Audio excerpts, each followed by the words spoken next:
নমস্কার, আমি তোমাদের সুজয় শাস্ত্রী, বনগাঁ ওয়েস্ট বেঙ্গল থেকে এখন তোমাদের সেবায় হাজির। আজকের আলোচ্য বিষয় ডিসেম্বর মাস ২০২৪ ঠিক কেমন যেতে পারে? কেমন যেতে পারে প্রেম, বিদ্যা, বিবাহিত জীবন, কর্মভাগ্য বিস্তারিত। আলোচনার পূর্বে সকলকে আমার আর একবার প্রণাম ভালোবাসা জানিয়ে শুরু করছি আজকের প্রতিবেদন এখান থেকে। প্রথমেই আসবো আপনাদের ডিসেম্বর মাসের ভাগ্য নিয়ে।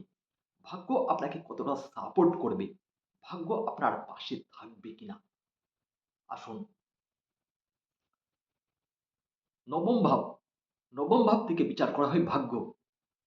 এখানে নবমপতি বৃহস্পতি অবস্থান করছেন দ্বিতীয় ভাবে এবং ভাগ্যপতির দৃষ্টি থাকছে দশম ভাবে, যার ফলে ভাগ্য আপনাকে সাথ দেবে, ভাগ্য লক্ষ্মী আপনার সহায় হবে। ভাগ্যের চাকা আপনার ডিসেম্বর মাসে ঘুরতে থাকবে। ভাগ্য নিয়ে তেমন বেশি খুব একটা চিন্তা করতে হবে না। ভাগ্য আপনার দরজায় ঠকা দেবে। ভাগ্যের পরিবর্তন ডিসেম্বর মাসে আপনারা পাবেন। আমি শ্রী সুজয় শাস্ত্রী কথা দিলাম। চলে আসি আপনার কর্ম, দশম ভাব থেকে বিচার করা হয় কর্ম। এখানে দশম পতি এবং একাদশ পতি শনিদেব তার নিজের ঘরে বসে আছেন।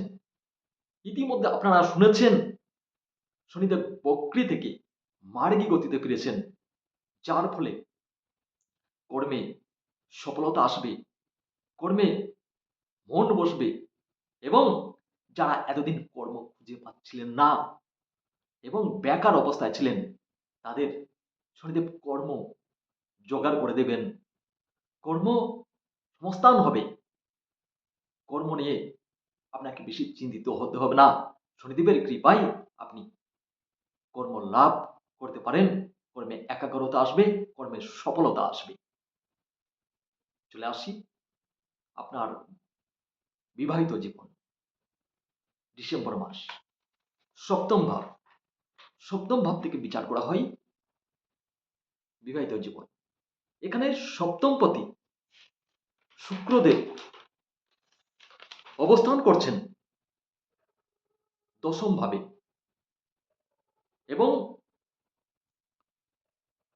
শুক্রের ওপর মঙ্গলের দৃষ্টি রয়েছে এবং মঙ্গলের ওপর শুক্রের দৃষ্টি রয়েছে, অর্থাৎ একে অপরকে দৃষ্টি বিনিময় করছেন, যার ফলে ডিসেম্বর মাস বিবাহিত জীবন আপনাদের সুখময় হতে চলেছে, আপনাদের সুখের হতে চলেছে।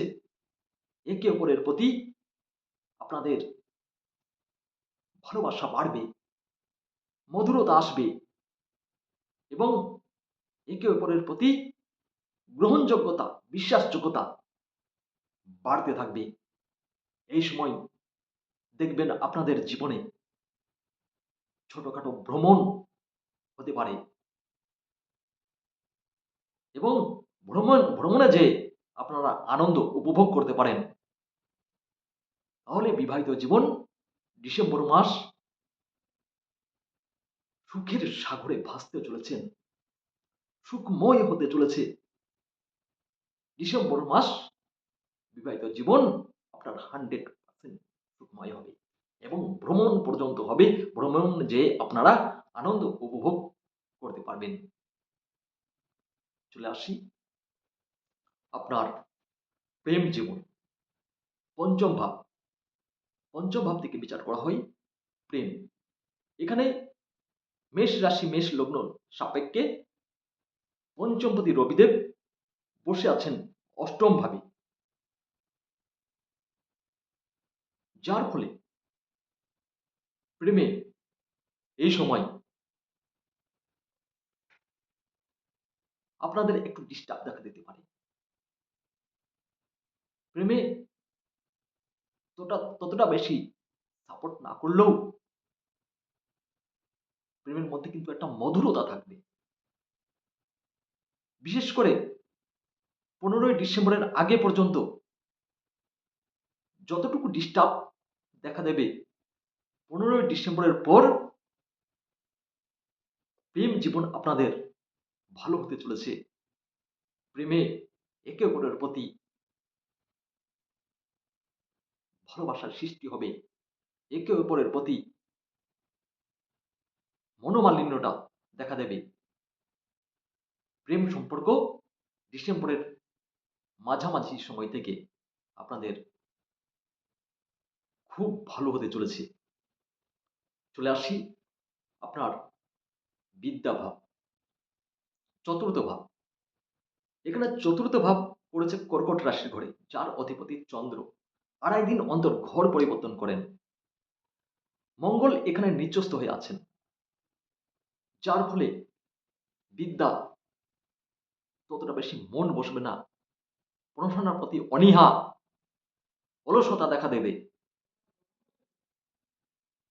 তাই আপনারা এই সময় যারা পড়াশোনা করছেন মাধ্যমিক পর্যন্ত ছেলেমেয়েরা অবশ্যই মন বসান।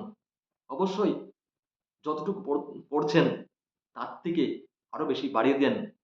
না তো বিদ্যা বা ডিসেম্বর মাস কোনো মতোই সাপোর্ট করবে না। চলে আসি আপনার শরীর স্বাস্থ্য নিয়ে। রাশির অধিপতি মঙ্গল বসে আছেন চতুর্থভাবে নিচস্থ হয়ে।